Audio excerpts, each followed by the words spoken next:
Estar presente en todos los sentidos de la preparación también lo consideramos como alimentación consciente. Prestarse atención a los sonidos, a los olores, a las texturas mientras cocina, mientras le entregas esa buena vibra a la preparación. Esto tiene muchos beneficios: mejora la salud, reduce el estrés, ahorra recursos. ¿Cómo la practicas?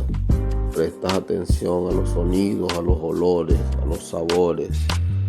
Te tomas tu tiempo, utilizas tu energía y tu buena vibra para cocinar con amor. Te evitas de estar en automático.